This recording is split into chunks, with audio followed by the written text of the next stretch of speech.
Hi everyone, this is Mike for Jam Magazine Online, and I'm honored to be sitting here with the lead singer of Lacuna Coil, the captivating Miss Cristina Scabbia, as I just found out. How are you today? I'm doing great. I'm doing great. Well, let's talk about the issues, the elephant in the room, let's put it that way. You lost 2 band members recently. Yeah. Pizza and Chris. Yes. How far into the creation of your new album were you before you realized they were leaving, or was it just kind of a surprise to you? Or? Totally finished with the album, totally mixed, so we were at the end of the work, and it wasn't a big surprise because, I mean, we've been together for so long that we know each other so well, and it wasn't even a split. I mean, it's hard for me to call it a split because it was a totally friendly separation. Right. So we lost 2 members in the band, but I mean, we still have like good friends. We're still in touch with them. They're still family, and it didn't come up as a surprise because, I mean, to be on the road all the time is not easy. Right. So after so many years, I can understand that some of us just decided to do something completely different and to stop with this life that it's hard at times, but comes with big rewards. So they just decided to retire. We decided to continue because we love what we do. The songwriters are still in the band, so there was not a big change there. So we miss them, but we're going to continue the legacy with no problems. How is this going to affect your future as far as like songwriting and things? Have you thought about that? Songwriting is not going to affect in any way because Marco's always been the songwriter for the music, and Andrea and I are responsible for lyrics and vocal melodies, so we're all still in the band. So that's good. It's not going to change anything or made us worried. Well, it's kind of funny that you say that happened after the completion of the album, because the single "Nothing Stands in Our Way" kind of sounds like your new mission statement. Like, you know, this be damned, we're gonna. Yeah, sometimes it happens with the songs because it's natural to kind of see in songs things that might not be in the song itself.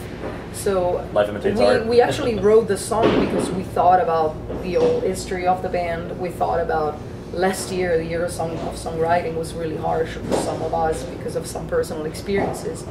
And we just thought that, you know, no matter what happened, we were determined to deliver this album for us and to our fans. And no matter what happened, we are stronger than ever, we're more passionate than ever with our music. And nothing stands in our way because we fear nothing. So it says it in the song because we really believe in it. Actually, I read your website that you guys say, for the album as a whole, it's a dark vision of near future where survival is second nature, and failure, you learn from your failures, excuse me. Yeah, we've always been like that because we always like to explore the darker side of life just because we find it more fascinating, more mysterious, and it's not necessarily connected with like an evil thing or an evil presence, as a lot of people think, you know, when they think about black metal and people dressed in black, and it's nothing to do with that. It's just like being so courageous enough to try to explore this side but come out stronger and with a different vision in your life, more positive and more strong. At least that's valid for us. So in our songs there is always a big dose of darkness, but there's a huge dose of like positivity and like a positive message for whoever is listening to it and understands that, you know, you can get better, you can heal, you can touch the bottom and rise up. Right. Cool. I was reading some of the fan reviews of the new album actually, and they said it's your most inspired record since Coma Lies, more versatile than Dark Adrenaline. And one thing I kept seeing over and over again was the song Cyber Sleep. People said it sounds like it could have come from Unleashed Memories. Do you feel like that is true, or did you consciously try to channel the past a little bit? I don't know that, because what we do is to write different songs without thinking about like, oh, this could be Lacuna Coil or this could be coming from an album like Formalized Karma Code. The truth is, it's still us writing the music, so no matter the evolution, it's still us. The core is still Lacuna Coil as it was. So of course there is an evolution because we grow up as persons, we listen to different stuff, we live different experiences, and your music is the reflection of what you live and what you listen. So it's really hard for us to make everyone happy because everyone has his personal taste, everyone is maybe connected to a specific album. But we won't repeat ourselves over and over. It's just not us. It wouldn't be honest towards our fans. Right. And I'm glad that a lot of fans just like understood our path and understood that we have the need to explore different musicalities always being in rock and metal, but you know, adding some different things. Cool. I wrote too small for my old eyes to see this. I also read that you said that you felt that you set the bar really high with the last album, Dark Adrenaline, and you felt challenged to bring the sound to the next level on this record. Obviously you feel like you did. Most of the fans agree with you too. I think we did it, and it's mainly a challenge within the band, not really a challenge because of what media will say or the label will say or even our fans will say. Because the best way for us is to deliver an album that is really representing Lacuna Coil. And then if we're able to share our feelings, our tastes with a bigger crowd, then it's obviously good. But I like this album a lot. I really like Dark Adrenaline because it was the perfect mixture in between the old school Lacuna Coil and the new Lacuna Coil. And I think that we did pretty good with Broken Crown Angel. I really like the album. Actually, that was the album. It seemed like you were everywhere on that album. I think Holly and I saw you at least 4 times in 1 year on that album's tour because you were with Rob Zombie, Stone Sour, Shadows we Fall. tour a lot. We tour a lot, even on this cycle, and we've been on the road for almost 4 months in a row. I mean, not a lot of bands tour so much. But for us, it was the obvious choice because coming from Europe, you have less costs, and it makes more sense to be on the road when the album is released. And we'd like to be on tour, so. Well, we like seeing you on tour. Good. But like I said, you seem to be everywhere. There's only every tour that came through that was worth seeing. You were on the tour. It's like, cool, even more reason to go. Let's shift gears just a little bit. You're consistently considered one of the hottest chicks in metal, and beautiful as you are. You can tell. Yes, you know, just beautiful as you are. Do you get tired of that label sometimes? Do you think it's just like, or do you capitalize on it a little bit? I just play with it. I mean, I think it will be hypocrite to say, oh, I'm unhappy about this label, because I think that every woman likes to be liked. Every woman likes to be pretty and appreciated by other people. But what makes me really, really proud is that a lot of girls are taking my history, my hottest chick experience in the way that every normal girl can be seen as a hot girl, as a beautiful girl, if you're confident, if you use your potential and you kind of play with your makeup, with your clothes. But beside that, there was something more important, that is your attitude. There's the way you portray yourself towards other people, because that's way more important. I think you can be a hot chick, you can be beautiful in the cliche of beauty, but there is so much more to be attractive on other people's eyes, that it goes beyond the cliche of beauty.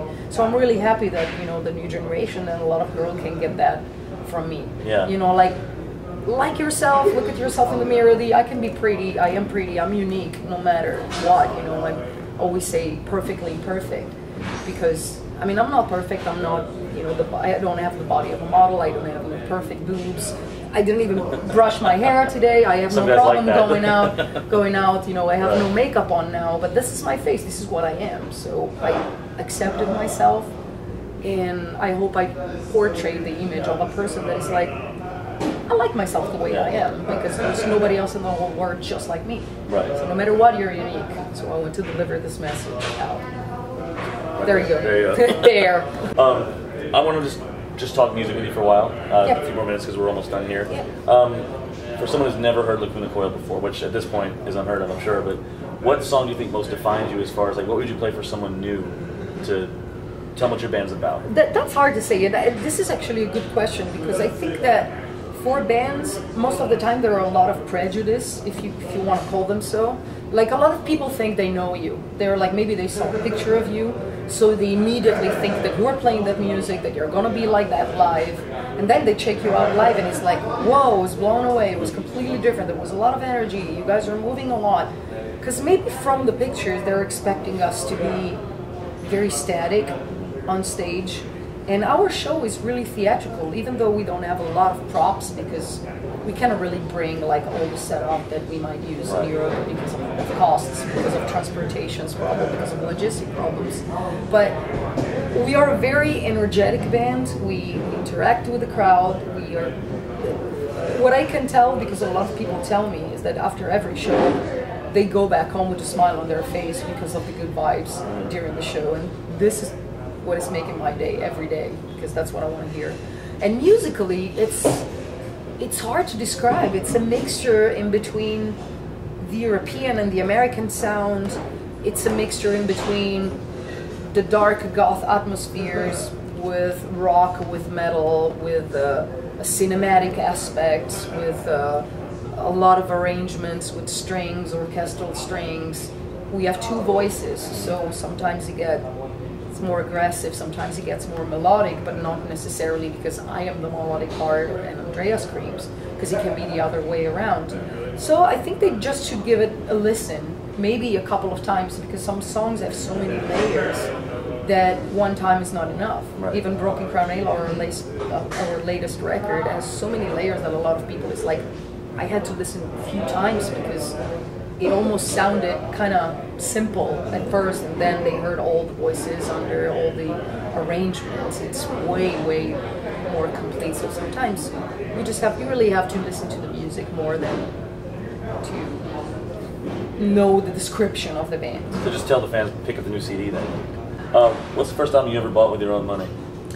The first time I bought a record. Yeah, first album you ever bought. First album, actually it was a 45 like vinyl. Oh, yeah? It was Michael Jackson, Billie Jean. Mine was Thriller, so yeah, awesome. So that was the very first one. Nice. What's your desert island CD? Like if you were stranded on a desert island, you had one CD, what would that be? I don't know, I'm just telling you the first one that comes into my mind, like Angel Dust, Fade No More. Oh, that's a great one, yeah. But that's a tricky question, because yeah. I mean, if you're asking to somebody who loves music, it's sense. very hard, yeah. I can say this album, but I can say a million other more. I can say that.